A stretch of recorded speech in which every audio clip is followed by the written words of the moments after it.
what we have to study in the past through. Those are texts, those are buildings, for example, those are coins, of course. There's this sort of implied hierarchy that we're told that the text is the most important, and then come the sort of material things, and then come the ones that are not so good looking, the ones that are not so pretty. And could you tell us about how studying those objects as objects is important? Well, I mean, this is what this is a kind of I don't know where to start, because I think this is a fallacious kind of hierarchy. There is nothing. Yeah. I believe that the real oomph that lies in any subject is with the bulk, not with the specifics. So when you find coins which are boring or are not collected, Yeah.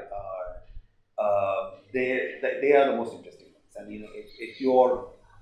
it's the best challenge you can have as a specialist is to actually be given something which is completely non-specific, because you can't do much with it. So how do you straddle this? How do you sort of, so there are, again, there are methods and means to do this, but I'm kind of slightly wary of these kind of hierarchies that you mentioned about something coming up, because there is no linearity about it. Like people tend to engage with a particular body of evidence because they have skills that allow them to. So and because certain methods have a longer history in the discourse, they tend to dominate. So that's the thing. And I mean, take, for example, say Indology. Indology started in early 19th century or late 18th century with the study of languages, which was a kind of a spillover from language studies in the classical world. Like you start with Greek or Roman or Latin, and you start with those, or indeed in the later time you start with even more ancient languages like Akkadian or Sumerian or whatever. And so there is this kind of tendency to veer towards considering that as the most important body of evidence. It is really not, because particularly in Indian context, because we have never had a kind of historical writing as the Greeks had. We had mythified or semi-mythified accounts of dynastic history, but they're not really factual histories. And there is a tendency to romanticize and mythify things like even in art. I was talking about Sannati to you earlier, and I found this very interesting thing about the Satavahana king is having a chat with a Naga king. That's impossible. But obviously people sort of wanted to be portrayed in that kind of fashion for various reasons. So there is no one source that one should actually look at. There has to be always interdisciplinarity about it. And talking about ugly things, I mean, yes, I mean this is the thing. What happens is that ugly things don't get collected. So, and we end up or studied for that matter, and we end up getting strange kind of conclusions. For example, there is a massive coinage in India between the 8th and the 11th century, but because it was ugly, it was not attributable. It was never collected, so it never ended up in museum repositories. Right. And that's how we got this theory that there was no coinage. For 300, 400 years. Yeah. There was no dynastic coinage. There was no attributable coinage. But there was coinage. Yeah. So I mean, so and that so you tend to, if you sort of start with these kind of presumptions, which are aesthetically appealing, then you tend to lose a lot of evidence in its way, which is out there, just because people don't want to see it. Right. Because it doesn't rock. I mean, for example, I always find it fascinating when people talk about the cave temples of the Deccan. They talk about major cave temples and then talk about minor cave temples. And that is entirely dependent on the aesthetics of it, because they think that major is something major which has beautiful embellishments, like there are sculptural representations or whatever. So there are two large cave complexes in Western Maharashtra at Karad, which are always considered minor. But if you actually go there, they're massive.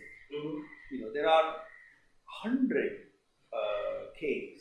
So the very fact that 100 caves were excavated there, and I would imagine 400 people must be living there, means it was fairly a major establishment in monastic terms. It was not minor in any way. So the presence or the absence of aesthetically appealing, beautiful, whatever things really doesn't tell us anything about what the real functionality of that establishment was, and you tend to get astray. I mean, of course, if you want to concentrate only on the most beautiful, it's fine, but that doesn't actually tell you anything about how how the cement and concrete of the whole thing was. Right.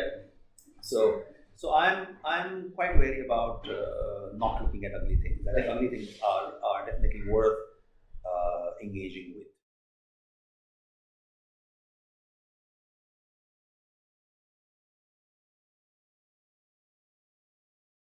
Here in excavation report as well, they have concentrated only on coins that they liked.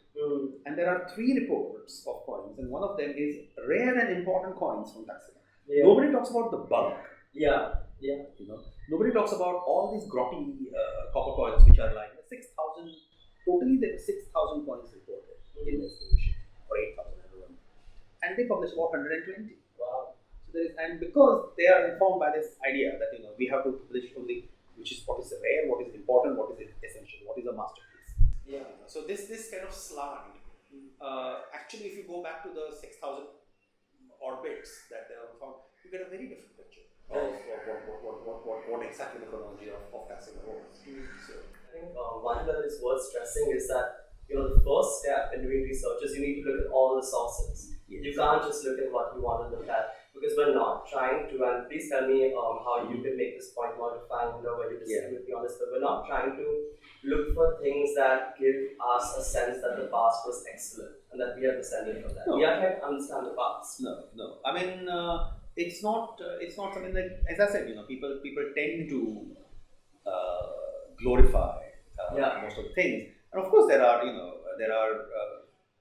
objects like coins often become a kind of rhetorical devices in say that over. A classic example is this whole story about the Guptas being the golden age, right? And one of the major things that sort of re-emphasized the Guptas being the golden age is because they had a huge gold currency. With that view, if you actually approach the thing with this golden age kind of paradigm, in a way, it's not going to help you a lot.